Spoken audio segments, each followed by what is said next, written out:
Eram 2h58 da madrugada quando o padre percebeu que aquela voz não estava a pedir ajuda. Estava a testar se ele a reconhecia. O padre Miguel estava sozinho na sacristia, sentado numa cadeira de madeira antiga, com as mãos apoiadas no joelho e a respiração controlada à força. O gravador sobre a mesa ainda estava ligado. A pequena luz vermelha piscava lentamente, marcando o tempo como um coração mecânico. Ele não pretendia gravar nada naquela noite. A ideia inicial era apenas organizar alguns documentos antigos da paróquia, mas, como vinha acontecendo havia semanas, algo impediu de ir embora no horário normal. Havia uma sensação constante de atraso, como se o tempo ali dentro se comportasse de forma diferente. O relógio parecia andar mais devagar. Os sons da rua desapareciam cedo demais e, principalmente, havia aquela impressão incômoda de estar sempre a ser observado, não de um ponto fixo, mas de vários ângulos ao mesmo tempo. Miguel não era um padre novo.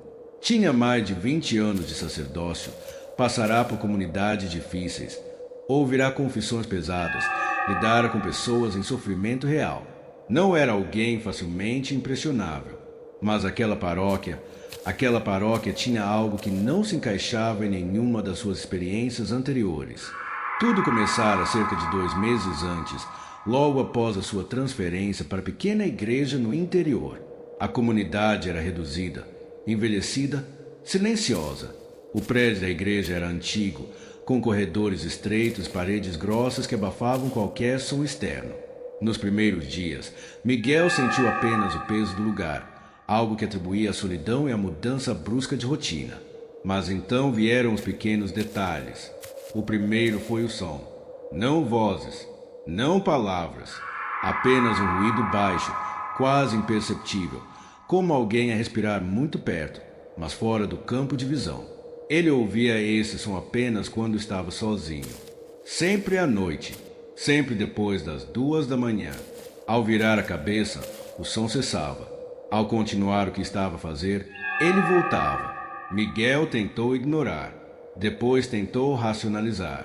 Velhas tubulações, madeira dilatar, vento passar por frestas invisíveis.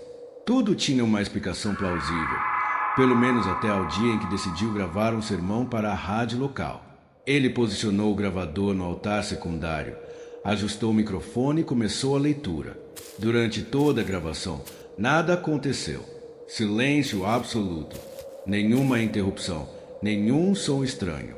Miguel terminou, desligou o equipamento e voltou para a casa paroquial. No dia seguinte, ao ouvir a gravação, percebeu algo que fez o seu estômago contrair. Entre duas frases do sermão, havia uma voz, baixa, rouca, controlada. Não interrompia, não sobrepunha. Apenas esperava as pausas naturais à fala para se inserir. A frase era curta, mas específica demais. Você ainda reza do mesmo jeito. Miguel ouviu aquilo 3 vezes seguidas. Rebobinou. Ajustou o volume. Não havia dúvida. A voz estava ali. E o mais perturbador não era o tom, nem o conteúdo. Era a familiaridade. Aquela voz falava como alguém que conhecia há muito tempo. Ele apagou o ficheiro. Convencido de que se tratava de uma interferência ou de algum erro técnico, decidiu repetir a gravação naquela mesma noite. Desta vez, deixou o gravador ligado mesmo depois de terminar o sermão. Saiu da igreja, fechou a porta e foi para a sacristia ao lado, determinado a ouvir qualquer ruído ao vivo. Nada. Silêncio absoluto. Mas, quando voltou e ouviu o áudio, a voz estava lá novamente. Desta vez, disse algo que fez Miguel levantar-se da cadeira num salto. Você sempre fez essa pausa antes de falar comigo. O padre sentiu um frio percorrer-lhe a coluna. Aquela não era uma frase genérica. Aquilo era íntimo. Aquilo fazia referência a um hábito antigo, algo que só ele sabia. Uma pausa inconsciente que fazia antes de rezar em silêncio, desde os tempos do seminário. Miguel desligou o gravador com as mãos trêmulas. Naquela noite, não dormiu. Nos dias seguintes, evitou gravar qualquer coisa. Limitou-se às missas presenciais, sempre com pessoas à volta. Curiosamente, nada acontecia quando havia mais alguém no espaço. Nenhum som estranho, nenhuma sensação de vigilância. A entidade, fosse lá o que fosse, parecia respeitar a presença de testemunhas. Ou talvez apenas não precisasse manifestar-se. O verdadeiro ponto de viragem ocorreu numa madrugada chuvosa, quando Miguel acordou com a sensação clara de que alguém chamava pelo nome. Não foi um sonho. Ele sentou-se na cama imediatamente, com o coração acelerado. O quarto estava escuro. A casa paroquial completamente silenciosa. Miguel ficou ali, imóvel, durante longos minutos. Então ouviu novamente. Não um som, não uma palavra, mas uma intenção. Uma pressão invisível, como se algo estivesse a empurrar mentalmente em direção à igreja.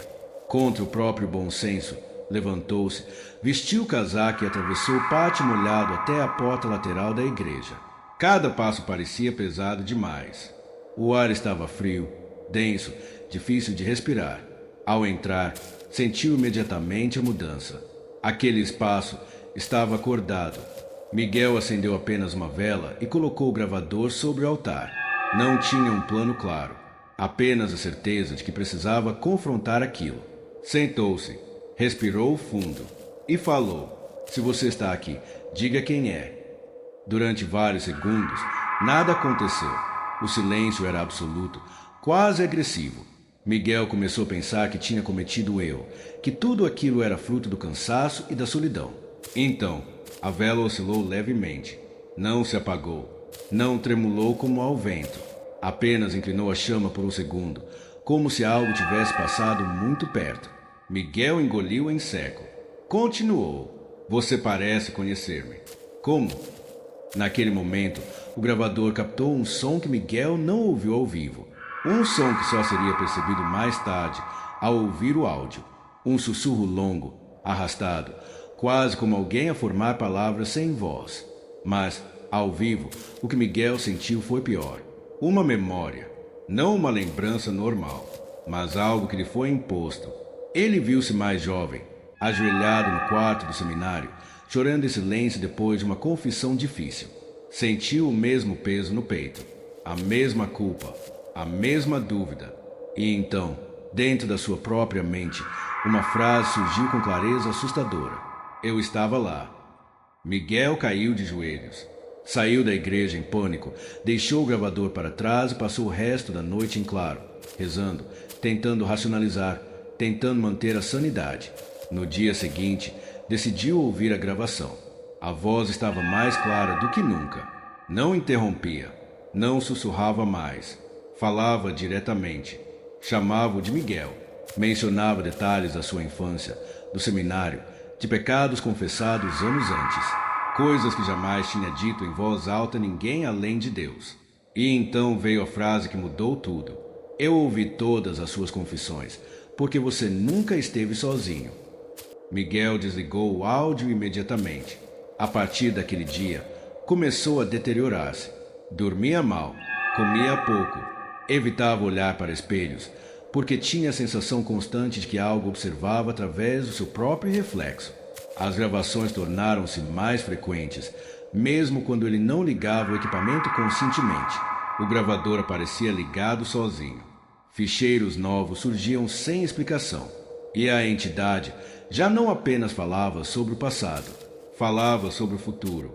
Você vai tentar fugir. Você vai pensar em chamar alguém. Mas não vai. Miguel começou a escrever tudo num caderno, tentando manter alguma linha de raciocínio. Foi ali que percebeu um padrão perturbador.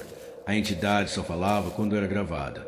Nunca ao vivo, nunca diretamente, como se dependesse da mediação da tecnologia para existir, ou para ser ouvida. Na última noite em que Miguel foi visto na paróquia, decidiu realizar um ritual de proteção. Nada extremo, nada proibido, apenas orações antigas, luzes acesas, símbolos familiares. O gravador estava lá, como sempre. Durante o ritual, as luzes piscaram 3 vezes, sempre no mesmo intervalo. Miguel interrompeu a leitura. E então, na gravação, algo aconteceu. A entidade falou de forma diferente. A voz deixou de ser calma. Havia urgência. Você acha que eu sou algo de fora. Mas eu sou a única coisa que sempre respondeu. Miguel desligou o ritual. E foi nesse momento que tudo piorou. A última gravação encontrada na igreja começa com Miguel a respirar de forma descontrolada. Ele tenta rezar, mas para no meio da frase. Há silêncio. Depois, a entidade fala pela última vez. Você sabe quem eu sou. Miguel responde, quase num sussurro. Não, você só parece conhecer-me. A voz pausa e diz, porque eu fui criado por você. O áudio termina ali. Miguel desapareceu naquela mesma noite. Nenhum sinal de luta, nenhuma pista concreta. Apenas o gravador, o caderno e a igreja intacta. Hoje, a paróquia permanece fechada. Mas há algo que ninguém consegue explicar. Sempre que alguém tenta gravar algo dentro daquele prédio, surge um ficheiro extra, um áudio curto, com uma respiração familiar e uma frase repetida em tom calmo. Você ainda reza do mesmo jeito. Se esta história te deixou inquieto, inscreva-se para mais contos arrepiantes, porque algumas vozes não desaparecem quando o silêncio chega.